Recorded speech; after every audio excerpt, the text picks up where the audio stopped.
prophet like Moses. Do not come near. Thus God spoke to Moses from a bush that burned with a fire that did not consume it.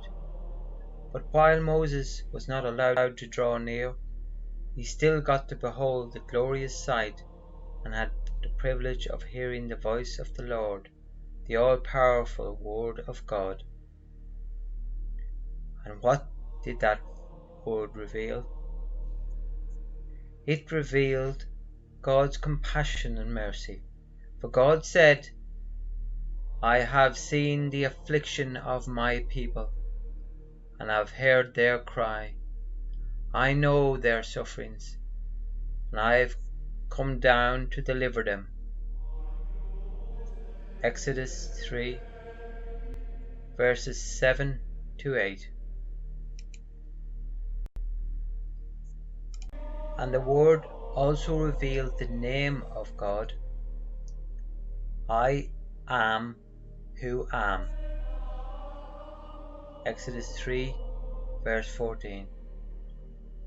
That divine name, full of power and life, like the burning bush, is a flame with existence without needing any fuel from which to draw its power.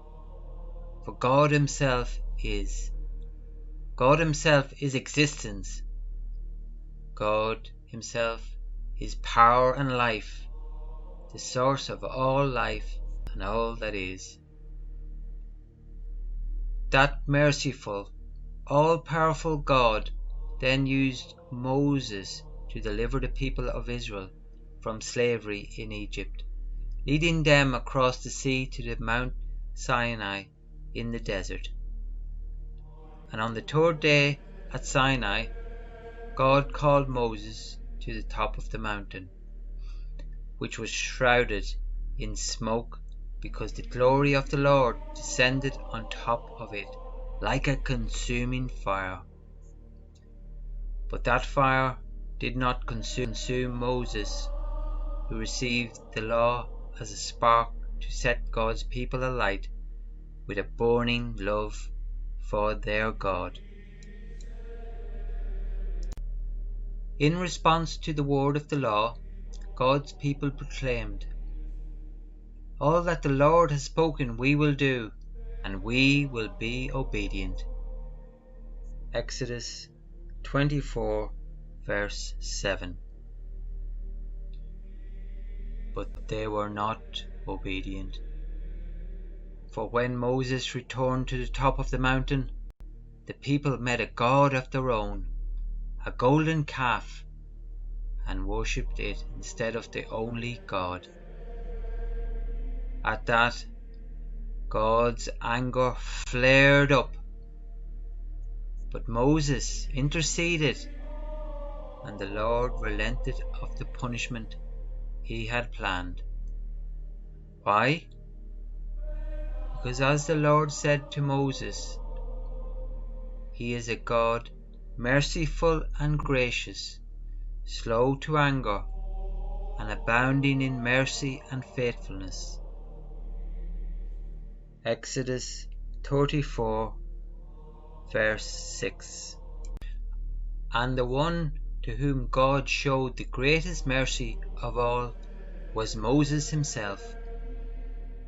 For Moses enjoyed an intimacy with God unlike anyone else on the face of the earth. After all, it was to Moses that God revealed His name, to Moses that God spoke as with a friend, to Moses that God granted the familiarity of face-to-face dialogue, though without actually seeing God's face. Having already tasted the sweetness of the Lord and His friendship, Moses longed for more. He pined for more. And so, despite these earlier words of the Lord from the bush, "Do not come near," Moses did draw near as he expressed his desire in a heartfelt plea to the Lord. I beg you, show me your glory. Exodus 33, verse 18. Sadly, God could not grant that prayer. To see the fullness of His glory would be to see His face, and to see God's face would have consumed poor Moses. As the Lord Himself explained, "You cannot see my face, for man shall not see me and live." Exodus 33, verse 20. But God loved Moses, and in His great tenderness He revealed to him as much glory as the man could bear, saying, "Behold, there is a place for me where you shall stand upon the rock, and while my glory passes by, I will put you in a cleft of the rock, and I will cover you with my hand until I have passed by. Then I will take away my hand, and you shall see my back, but my face you shall not be seen." Exodus 33, verse 21 to 23. The Lord's back. That was the most glory ever revealed to man. Up to that point, it was the limit decreed by God, and yet our good and gracious God strove to give Moses even more. He did so by revealing the promise of a greater glory. And even though Moses himself could not see it in this life, he could at least become the messenger to point it out. And he indeed was that messenger, precisely when he writes in Deuteronomy, "The Lord your God will raise up for you a prophet like me from among you." Deuteronomy 18, verse 15. And how would that future prophet be like Moses? He would speak with God face to face. Exodus 33, verse 11. And how would that prophet experience a greater glory? He would not just speak with God face to face, but would actually see God's face. As Pope Benedict XVI explains, the promise from Moses of a prophet like me implicitly contains an even greater expectation that the last prophet, the new Moses, will be granted what was refused to the first one: a real, immediate vision of the face of God, and thus the ability to speak entirely from seeing, not just from looking at God's back. Jesus is that prophet, the one with a real, immediate vision of the face of God. And more than a prophet, Jesus himself is the Word become flesh, the Word who was with God, and the Word who is God. So, he doesn't just see God, he is God.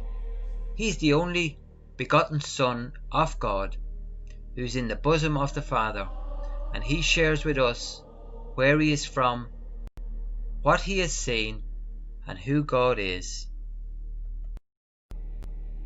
The conclusion to the prologue of John's Gospel summarizes it best. No one has ever seen God. The only begotten Son, who is in the bosom of the Father, he has made him known. John 1, verses 18. The last phrase describes Jesus' mission, his passion, and his purpose. It's to make the Father known and loved, to reveal the truth about God, to allow us to see what Moses could not see, the glorious face of the Father shining forth from the face of Christ, revealing not only the truth about God, but also the truth about ourselves, as we learn tomorrow. Today's prayer. I beg you, Father, show me your glory, show me your face. Let me behold your glory shining forth from the face of Christ.